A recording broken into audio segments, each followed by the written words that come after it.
Media మిత్రులందరికీ కూడా నమస్కారం అండి. పిలిచినందుకే మీరందరూ వచ్చినందుకు నిజంగా హృదయపూర్వక ధన్యవాదాలు. ఈ కేసు అంతటికి కూడా బయటకు రావడానికి నిజంగా మీడియా మిత్రుల సహకారం ఎంతో గొప్పది. ఈ రోజు మనం డీజీ గారిని కలవడానికి మనం ఇక్కడ డీజీపీ ఆఫీస్కి రావడం జరిగింది. పర్పస్ ఏంటంటే మన మంగ్లీ గారి కేసుకు సంబంధించి నేను బాధితుల తరపున వాదిస్తున్నప్పుడు ఎంతో మంది నాకు కాల్స్ చేయడం, బెదిరించడం అవన్నీ కూడా నేను పెన్ డ్రైవ్ లో వేసి ఇప్పుడు డీజీ గారికి ఇవ్వడం జరుగుతుంది. అయితే విషయం ఏంటంటే ఇక్కడ ఆమె కేసు వాదిస్తున్న దగ్గర నుంచి నాటకీయ పరిణామాలు, ఒక వ్యక్తి అయితే సోషల్ మీడియా వేదికగా చాలా అసభ్యంగా జిగుప్సాకరంగా మాట్లాడటం, అదేవిధంగా వాళ్ళకు సంబంధించినటువంటి కమ్యూనిటీ లీడర్లు నాకు ఫోన్ చేసి బెదిరించడం, అదేవిధంగా మీకు తెలుసు పంజాగుట్టలో జరిగినటువంటి నాటకీయ పరిణామం మీరంతా చూశారు. ఆయనకి సిఐ గారికి అగెన్స్ట్ గా హైకోర్టులో తీర్పు రావడం, అది 29వ తారీఖున ఆయన పర్సనల్ అప్పీర్ అవ్వాలని చెప్పేసి, తర్వాత డీజీపీ గారికి, హోమ్ సెక్రటరీకి, జీపీ ఫర్ హోమ్ కి, తర్వాత మిగతా ప్రతివాదులందరికీ కూడా హైకోర్టు నోటీసులు జారీ చేయడం జరిగింది. అదేవిధంగా ఎవరైతే సిఐ గారు రామకృష్ణ గారు ఉన్నారో ఆయనకి అగెన్స్ట్ గా ఏ హక్కుతో మీరు ఆయనకి బ్రీత్ అనలైజర్ టెస్ట్ చేశారు, సిపిసి, బిఎన్ఎస్ లో ఏ సెక్షన్ ఆధారం చేసుకుని మీరు ఆయన్ని అంటే బ్రీత్ అనలైజ్ చేశారు, మీరు పోలీస్ స్టేషన్ కు వచ్చే వారిని అందరినీ ఇలాగే చేస్తారా, మీ సమాధానాన్ని 29వ తారీఖు అంటే 2 వారాల్లోపు తెలియజేయమంది. తెలియజేయని పక్షంలో ఆయన సస్పెండ్ అవడానికి కూడా అవకాశం ఉంది. అయితే ఈ క్రమంలో మనకి ఏంటంటే ఈ మంగ్లీ గారి కేసు వాదిస్తున్నప్పుడు నుంచి ఆవిడ మీద కేసులు పెట్టి ఆవిడకి సంబంధించినటువంటి విషయాలన్నీ కూడా నేను మీడియాలో చెప్పడం ద్వారా అనేక మంది నాకు ఫోన్ చేసి వాళ్ళ కమ్యూనిటీ పెద్దల దగ్గర నుంచి, అదే విధంగా ఉస్మానియా యూనివర్సిటీలో వాళ్ళ కమ్యూనిటీకి సంబంధించినటువంటి కొంతమంది ఎవరైతే ఉన్నారో లేదా లీడర్లుగా చెప్పుకుంటూ news and print and electronic మీడియాలో నన్ను బహిరంగంగా బెదిరించారో వాళ్ళందరి మీద యాక్షన్ తీసుకోమని, అదే విధంగా ఎవరైతే మంగ్లీ ఉన్నారో ఇప్పటి వరకు కూడా ఎందుకని వాళ్ళ తమ్ముడి మీద కేసు ఫైల్ చేయలేదు, నిజాన్ని నిర్భయంగా బయటకు తీసుకురావడానికి మంగ్లీ గారికి ఎందుకు భయం? నేను ఏమంటున్నా అంటే బాధితులందరూ చెప్పేది మంగ్లీ గారి తమ్ముడు శివ ఉన్నాడు అని, కానీ ఇంతవరకు మధు మీద గాని, రమావత్ మధు మీద గాని, వాళ్ళ తమ్ముడు శివ మీద గాని, పాల్దియా భరత్ కుమార్ చౌహాన్ మీద గాని, పాల్దియా శైలజా చౌహాన్ మీద గాని ఎందుకని బాధితుల తరపు నుంచి ఆవిడ ఇంతవరకు కేసు ఫైల్ చేయలేదు? మీరు చూశారు, ఒక వ్యక్తి ఈ రోజు వాళ్ళ కమ్యూనిటీకి సంబంధించినటువంటి జనసేనకు సంబంధించినటువంటి నాయకుడు ఇక్కడికి వెళ్లి ఏది ఫిలిం ఛాంబర్, అదే విధంగా మా అసోసియేషన్ కి వెళ్లి ఈ కేసు తేలేంత వరకు ఆవిడని సినిమాలలో పాడించొద్దు అని చెప్పడం, ఇది నిజంగా శుభ పరిణామం. ఏంటంటే ఇక్కడ ఆవిడ కమ్యూనిటీని బేస్ చేసుకొని అడ్వకేట్లను ప్రభావితం చేస్తుంది. ఇది చాలా తప్పు వ్యవస్థ. ఇది సమాజంలో ఒక తీరని అంటే ఒక అసాంఘిక చర్యగా మేము పేర్కొంటున్నాం. చాలా మంది న్యాయవాదులు ఈ రోజు నాకు అండగా రావడం జరిగింది. అదే విధంగా ఎంతో మంది మాకు సపోర్ట్ చేయడం జరిగింది. అదే విధంగా మీరు అందరూ చూస్తున్నట్లయితే సమాజంలో ఎవరైతే బాధితులు ఉన్నారో బాధితుల తరఫున ప్రతి ఒక్కరూ వాళ్ళ గలం ఇప్పుడు నిజంగా చాలా సంతోషం. ఆల్రెడీ డీజీ గారికి నేను ఈ కేసు ఇవ్వడం జరిగింది. సో ఆయన వెంటనే యాక్షన్ తీసుకుంటారు. మరి ముఖ్యంగా ఈ రోజు కలవడానికి గల అంశం ఏంటంటే పర్సనల్ సెక్యూరిటీ ఇవ్వడం కోసం నేను ఆయన కలిసా. సో పర్సనల్ సెక్యూరిటీ కోసం కలిసా, సముఖంగానే ఉన్నారు. సో తప్పకుండా నేను ఆశిస్తున్నా నాకు పర్సనల్ సెక్యూరిటీ ఏర్పాటు చేస్తారని చెప్పేసి. అదే విధంగా ప్రతి ఒక్క న్యాయవాది ఈ రోజు మీరు గళం విప్పాలండి. న్యాయ వ్యవస్థ మీద ఒక తీరని అపవాదు ఈ మంగ్లీ గారు వేయడం జరిగింది. ఎవరైతే బాధితులు ఉన్నారో వాళ్ళ తరఫున కేసు వేస్తున్నటువంటి అడ్వకేట్ సుబ్బు మీద మీరు కేసు ఫైల్ చేశారు. అసలు ఇది ఎంతవరకు కరెక్ట్? అసలు సుబ్బు ఎవరు? సుబ్బు మిమ్మల్ని ఎవరన్నా ప్రత్యక్షంగా మిమ్మల్ని విమర్శించిండా, మిమ్మల్ని తిట్టిండా, మిమ్మల్ని ఏమన్నా అసహ్యమైన మాటలండా? మీరు చూశారు మీడియా మిత్రుల స్టార్టింగ్ డే 1 నుంచి ఇప్పటి వరకు కూడా మీడియాలో నేను ఎప్పుడు కూడా ఆవిడని అసభ్యంగా మాట్లాడలేదు, అసభ్యకరమైన కామెంట్ చేయలేదు. ప్రత్యక్షంగా నేను ఎప్పుడు ఆవిడని చెప్పలేదు. On behalf of my clients తరపునే నేను మాట్లాడాను. నా క్లయింట్స్ ఇది చెప్పారు, నా క్లయింట్స్ అది చెప్పారు, నా క్లయింట్స్ ఈ ఆధారాలు ఇచ్చారు, నా క్లయింట్స్ ఈ ఆధారాలు ఇచ్చారని. అదే విధంగా మొదట్లో మంగ్లీ గారు అసలు నాకు రమావత్ మధు ఎవరో తెలియదు అన్నారు. తర్వాత చూస్తే ప్రైవేట్ ఫంక్షన్స్ లో, బర్త్డే ఫంక్షన్స్ లో, ఆమె చేస్తున్నటువంటి పాటలకు సంబంధించినటువంటి ఫంక్షన్స్ లో ఆయన తరచూ కనపడుతూనే ఉన్నారు. తర్వాత మా బంజారా బిడ్డ మేము ఆయన్ని ఆదరించామన్నారు. సో ఇవన్నీ కూడా ఏంటి అని అంటే ఇవన్నీ మభ్యపెట్టేవి. సో దయచేసి మంగ్లీ గారికి ఒకటే విజ్ఞప్తి చేస్తున్నా, వీరందరి మీద కూడా మీరు కేసులు ఫైల్ చేయండి. అడ్వకేట్ సుబ్బుని మీద చేస్తే రేపొద్దున న్యాయ వ్యవస్థ ప్రభావితం అయ్యే అవకాశం ఉంది. ఇది నిజంగా తీరని అన్యాయం. సో కాబట్టి మంగ్లీ గారి పైశాచిక కోణం ఇక్కడ అందరికీ అర్థమవుతుంది. సో కాబట్టి ఈ రోజు డీజీ గారు వీటన్నిటి మీద యాక్షన్ తీసుకుంటానని చెప్పేసి మనకి చెప్పడానికి అది జరిగింది. అదే అంటే అంటే డీజీపీ గారిని కలవలేదు. డీజీపీ గారు ఇప్పుడు వస్తున్నారు. సో ఆయన ఎవరైతే ఉన్నారో ఆయన సీసీ గారికి సంబంధించినటువంటి ఇవ్వడం జరిగింది. వాళ్ళు వెంటనే ఇమీడియట్ గా యాక్షన్ తీసుకుంటా ఉన్నారు. డీజీ గారి పేరు మీద కవర్, స్పెషల్ కవర్ కూడా, పర్సనల్ నేమ్ కవర్ కూడా పంపించడం జరిగింది. దాన్ని వెంటనే పర్సనల్ గా దాన్ని పెడతామని చెప్పేశారు. వెంటనే వీలైనంత త్వరగా దీని మీద స్పందిస్తా ఉన్నారు. అదే విధంగా 17వ తారీఖు సిఐ మీద పెట్టిన కంప్లైంట్ కూడా త్వరగా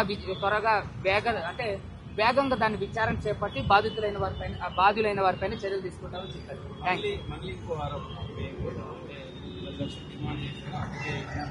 చెప్పే కదండి, ఎక్కడైనా సరే ఒక్క దగ్గర ప్రూవ్ చేయమన్నా.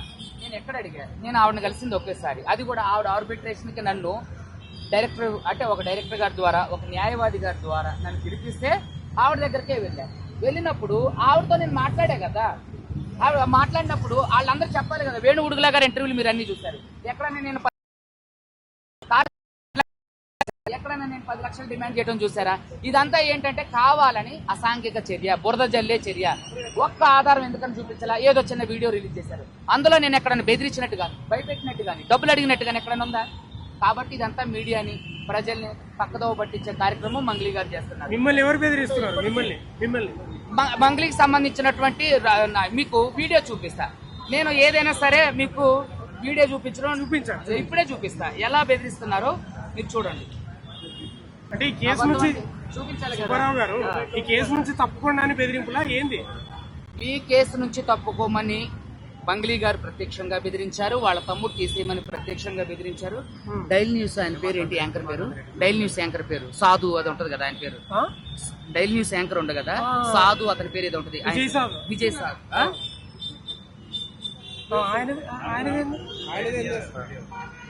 ఇదిగోండి మంగ్లీ గారి అనుసారి మీడియా చూపించండి, చూపిస్తాను, పైకి పెట్టండి. నన్ను డైరెక్ట్ గా వాళ్ళు బెదిరిస్తున్నటువంటి వీడియో చూడండి మీరందరూ.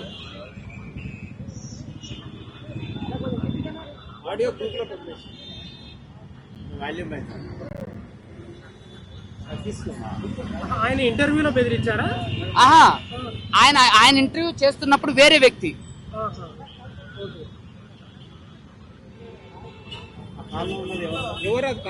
మంగ్లీ అనుచరుడు. ఆయన ఫోన్ నంబర్ కూడా నేను మీకు చెప్తా. ఇది మీరు చూస్తున్నారు కదా, మంగ్లీ అనుచరుడు నాకు ఫోన్ చేసి నువ్వెవడ్రా చేయడానికి, అంటే నువ్వెవరు అని అంటే అతని పేరు చెప్పడానికి గానీ, నేను బిజినెస్ చేస్తా అంటే నువ్వేం బిజినెస్ చేస్తావు అంటే కూడా ఆయన బిజినెస్ కు సంబంధించి వివరం చెప్పకపోగా ఇందులో మంగ్లీకి సంబంధం లేదు. మంగ్లీ నువ్వెందుకు తీసుకొస్తున్నావు అంటే నేనన్నా, అసలు నువ్వెవడో మంగ్లీకి సంబంధం లేదంటానికి నువ్వు కోర్టా పోలీసా? ఇట్లా బెదిరించడమే కాకోకుండా మీకు ఇంకొక విషయం కూడా చెప్తా. మమ్మల్ని చంపడానికి ఎంతో మంది వ్యక్తులు ఇక్కడ రావడం కూడా జరిగింది. హిమకాంత్ రెడ్డి నిందితుడు కాదు, బాధితుడు. ఆయన డే 1 రోజు నుంచి కూడా ఇప్పటి వరకు కూడా అది ఈఓడబ్ల్యూలో ఉంది కాబట్టి ఖచ్చితంగా ఆ విషయాలు తేలితే అతనికి సంబంధించిన బ్యాంక్ ట్రాన్సాక్షన్స్ గానీ, అతనికి సంబంధించినటువంటి ఏ ఒక్క ఆధారం కూడా వాళ్ళ దగ్గర లేదు.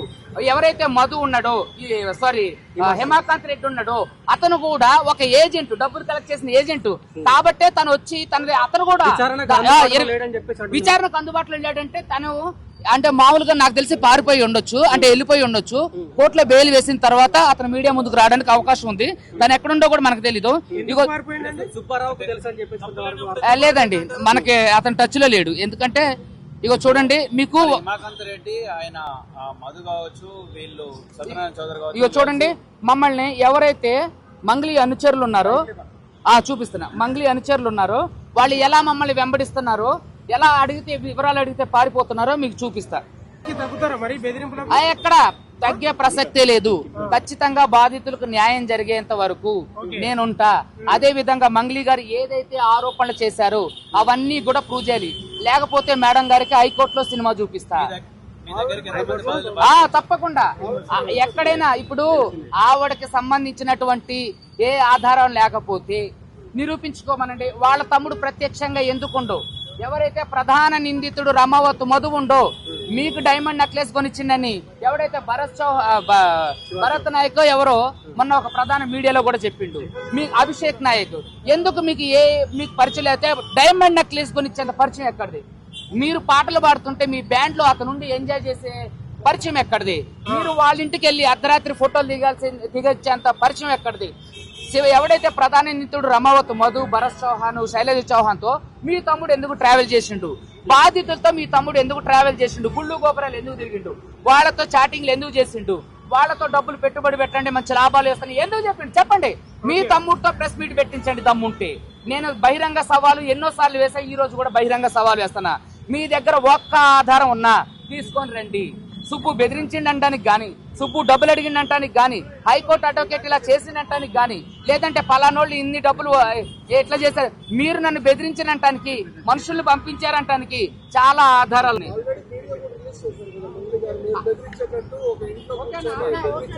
అయితే దాంట్లో ఎక్కడైనా నేను బెదిరించినట్టు గాని, డబ్బులు అడిగినట్టు గాని, భయపెట్టి వాళ్ళే నన్ను బ్రతిలాడుతున్నారు. సురేష్ బొబ్బిలి గారు బ్రతిలాడుతున్నాడు, అన్నా వదిలేయన్నా అని. అంటే మీకు ఆ వీరందరూ చూశారు మీడియా మిత్రులు. అక్కడెక్కడైనా నేను బెదిరించి భయపెట్టినట్టు ఆ వీడియో రిలీజ్ చేసిన మంగళి గారి దగ్గర ఆధారాలు ఉంటే రిలీజ్ చేయాలి కదా. ఆ ఒక్క వీడియో రిలీజ్ చేసింది, మిగతా ఆధారాలు ఎందుకు రిలీజ్ చేయరా? చెప్పమనండి. ఖచ్చితంగా ఆ రోజు మాత్రం పంజాగుట్ట సిఐ గారు అత్యుత్సాహం ప్రదర్శించారు. మీరేం తెలుసు కదా, పోలీస్ బాస్ గారి దగ్గర ఇన్స్ట్రక్షన్స్ మరేమో తెలియదు కానీ మొత్తానికైతే జిగుప్సాకరంగా న్యాయవాద వ్యవస్థని అవమానపరిచే విధంగా ఆయన సీఏ గారు మాట్లాడితే చాలా జిగుప్సాకరంగా ఉంది. కాబట్టి హైకోర్టు ఆయన మీద చర్యలకు ఉపక్రమించింది. ఆయనకు పర్సనల్ నోటీస్ కూడా ఇవ్వడం జరిగింది. డీజీపీ ఆఫీస్ కు ప్రొటెక్షన్ కోసం వచ్చారా? అవును. ఏం కోరారు ప్రొటెక్షన్? నాకు అంటే ఇక్కడ మనుషులు మమ్మల్ని వెంబడిస్తున్నారు, అదే విధంగా మాకు ఫోన్ కాల్స్ లో భయంకరమైన థ్రెట్ ఉంది కాబట్టి మాకు పోలీస్ ప్రొటెక్షన్ ఇవ్వమని చెప్పేసి అడిగినాం. మేము ఆ గౌరవ న్యాయ వ్యవస్థలో కూడా అడిగినప్పుడు మీరు ముందుగా వెళ్లి డీజీపీ గారిని కలవండి అని అన్నారు. సో కాబట్టి డీజీపీ గారిని ఈ రోజు కలవడం జరిగింది. ఆయన సానుకూలంగా స్పందించడానికి అవకాశం ఉంది. ఖచ్చితంగా న్యాయం మా వైపు ఉంది, ప్రజలు మా వైపు ఉన్నారు, అదే విధంగా బాధితులు మా వైపు ఉన్నారు. దాదాపు నా దగ్గర వచ్చిన వాళ్ళు 70-80 మంది ఉన్నారండి. 40 మంది క్రియాశీలకంగా వ్యవహరిస్తున్నారు. దాంట్లో ఒక 15 మంది 16 మంది మీడియా ముందుకు కూడా రావడం జరిగింది. మొదట్లో నేను 40-50 మందితో కూడా ప్రెస్ మీట్ పెట్టడం జరిగింది, మీరంతా చూశారు.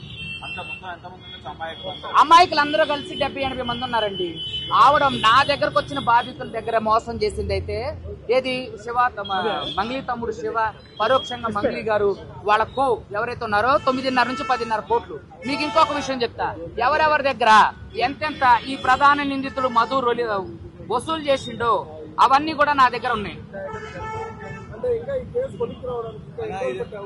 చూడండి, అది అడుగుతారు కానీ ఇదిగో చూడండి, ఇది రిమాండ్ రిపోర్టు. దీనికి సంబంధించి చూపిస్తా ఉండండి. ఇది రిమాండ్ రిపోర్ట్, ఇది రిమాండ్ రిపోర్ట్ అండి. దీంట్లో చూడండి, ఏజెంట్ల ద్వారా 4 కోట్లు, 8 కోట్లు. ఇదిగో చూడండి, 4 కోట్ల నుంచి 7 కోట్ల నుంచి 10 కోట్ల నుంచి మొత్తం 89 కోట్లకు వచ్చింది లెక్క. ఇది ఓన్లీ ఏది వట్టిపల్లి తాండా, వద్దిపట్ల తాండా, పలుగు తాండా, పిఏపల్లి, పెద్దాడిషర్లపల్లి, మల్లేపల్లి, దేవరకొండ, నల్గొండ వాళ్ళు, కేవలం వాళ్ళు మాత్రమే 89 కోట్ల వరకు మోసపోయారు. అందులో 80% గిరిజనులు ఉన్నారు, 80% పైన గిరిజనులు ఉన్నారు. మంగళి గారు ఎవరైతే ఉన్నారు, మరి నేను బంజారా బిడ్డని, నేను ఆ బిడ్డని, నేను అమ్మాయిని, నా కుటుంబాన్ని తీసుకురావద్దు అన్నారు. మరి ఆవిడ బంజారా కార్డు తీసుకొని ఎంతో మంది బంజారా ఎవరైతే ఉన్నారో వాళ్ళనే మోసం చేయడం జరిగింది. అదే విధంగా ఈవిడ మంగళి గారు బంజారాల్ని కొంతమందిని ఎగేసుకుంటూ వాళ్ళ మీద ప్రెస్ మీట్ పెట్టడం జరిగింది. మరి అయ్యా బంజారా పెద్దలారా, బంజారా తరపున వచ్చినటువంటి ఉస్మానియా యూనివర్సిటీ ఎవరైతే కొంతమంది విద్యార్థులు ఉన్నారో నేను మిమ్మల్ని సూటిగా ప్రశ్న వేస్తున్నా, మీకు దమ్ము ఉంటే వాళ్ళందరి తరపున మరి ఎవరు మాట్లాడతారు? ఎవరు బాధితుల తరపున మాట్లాడతారు? వాళ్ళు 80% మంది ఉన్నారు. ఈవిడ సెలబ్రిటీ అనేసరికి ఓ పొలోమంటూ ఉరుకొచ్చేసారు కదా. మరి మీ బంజారా బిడ్డలు వాళ్ళ తరపున నిలబడి వాళ్ళకి న్యాయం చేయండి, వాళ్ళ తరపున మీరు మాట్లాడండి, పోరాడండి. ఇవాళ కూడా ఎన్నో కాల్స్, సార్ మేము ఇంత మోసపోయిన ఆటో డ్రైవర్లు, ఆశా వర్కర్లు, కూలికి వెళ్లే వాళ్ళు ఉన్నారండి. దయచేసి నేను ఒకటే చెప్తున్నా, మంగళి గారికి దీంట్లో సంబంధం లేదనుకుందాం. మంగళి గారు కూర్చోబెట్టి మాట్లాడి సెటిల్ చేయడానికి ఆవిడకు ఒక క్షణం పని కాదు. ఏమండి, నేను అమ్మాయి పేరు ఎప్పుడు తీయలేదు. నేను వేరే ఒక ఇంటర్వ్యూలో సరదాగా చెప్పిన సందర్భాన్ని అప్రస్తుతమైనటువంటి ఈ అంశానికి జోడించారు కదా. ఇప్పుడు నేను ఎప్పుడన్నా మంగళి గారితో నాకు పలానా వాళ్ళు అంటే క్రష్ అని, అవునండి, క్రష్ అనేది ఏమన్నా భూత లేదా క్రష్ అనేది ఏమన్నా అసహ్యమైన పదమా? ఇప్పుడు చాలా మంది హీరోయిన్లు క్రష్ ఉంటారు, అది తప్ప? అయితే ఏమన్నా నేను మంగళి గారితో ఏమన్నా చెప్పానా? అసలు ఆ డిస్కషన్ జరిగిందా? మీరు మంగళి గారిని అడగాల. ఇవన్నీ డైవర్షన్ పాలిటిక్స్ లాగా డైవర్షన్ మీడియా అటెన్షన్ గ్రాప్ చేయడానికి, తప్పించడానికి, ప్రజల అటెన్షన్ తప్పించడానికి ఇలా మంగ్లీ గారు రోజుకొక ఎత్తుగడలు వేస్తున్నారు. ఈ రోజు కూడా మీకు ఒక వీడియో చూపిస్తా. ప్రధాన నిందితుడు రమావతు మధు మీతో పాటు మీ బ్యాండ్ లో ఏం చేస్తాడు రమావతు మధు. ఇది కూడా నేనే మీడియాకి రిలీజ్ చేయడం జరిగింది. రమావతు మధు ఉంటాడు చూడండి. అవును, ఎక్కడ నాకు అసలు తెలియదండి. ఫస్ట్ లో ఆడెవడో నాకు తెలియదండి. మరి ఇతను మీతో ఎందుకు ఉండదు? మీకు డైమండ్ నెక్లెస్ ఎందుకు ఇచ్చిండు? మీ అకౌంట్ కి మనీ ట్రాన్సాక్షన్ జరిగిందని చెప్పి ఒక వార్త వస్తుంది. అది కూడా త్వరలో ప్రూవ్ చేస్తా. ఇన్ని ఆధారాలు చూపిస్తాను నేను. మరి ఎందుకని మంగ్లీ గారు ఒక్క ఆధారం కూడా చూపించట్లేదు? ఏదో ఒక చిన్న క్లిప్ రిలీజ్ చేసేది. దాంట్లో ఏముంది మంగ్లీ గారు? నేను మిమ్మల్ని సూటిగా ప్రశ్నిస్తున్నా.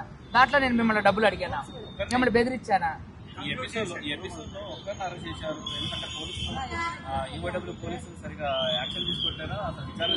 అయ్యో, ఈఓడబ్ల్యూ పోలీసులు దీంట్లో నిజంగా ఉన్నతమైన విచారణ జరిపించాలి. ఇప్పటి వరకు కూడా ఈఓడబ్ల్యూ డీసీపీ గారు ఒక ఇంటర్వ్యూలో చెప్పడం జరిగింది, ఇంతవరకు మంగ్లీ గారు ప్రమేయం. ఆడు మంగ్లీ స్క్రిప్టెడ్ లో ఒక భాగం, ఆడు అరెస్ట్ అవడం కూడా ఒక భాగం. వాడు ఇంతవరకు బయటికి రానోడు ఇప్పుడు ఎలా బయటకు వచ్చిండు? ఒక ఛానల్ కి ఎందుకు రిలీజ్ చేసిండు? మీరందరూ ఇప్పుడు నేను పిలిస్తే మీడియా మిత్రులు అందరూ వచ్చారు, అలాగే వాడు పిలిస్తే మీరు వెళ్ళరా? ప్రధాన మీడియాల ముందు ఎందుకు మాట్లాడలేదు? దొంగతనంగా రిలీజ్. అదే విధంగా ఒక ఛానల్ కి ఎందుకు వీళ్ళు ఇంటర్వ్యూ ఇవ్వాలి? సో ఇవన్నీ ప్రజలంతా గమనిస్తున్నారు. ఇదంతా ఒక ప్రీ ప్లాంట్ కుట్ర. బాధితులకు న్యాయం జరగాలి. తెలియదండి, హిమాకాంత్ రెడ్డి మనకి లేడు. అతను అబ్స్కాండ్ అయ్యిందని తెలుసు. అతను ఏ రోజైతే మనకి నెక్స్ట్ అంటే ఏ రోజైతే మనతో నుంచి సంబంధం తెగిపోయిందో ఆ రోజు నుంచి మన దగ్గర లేడు.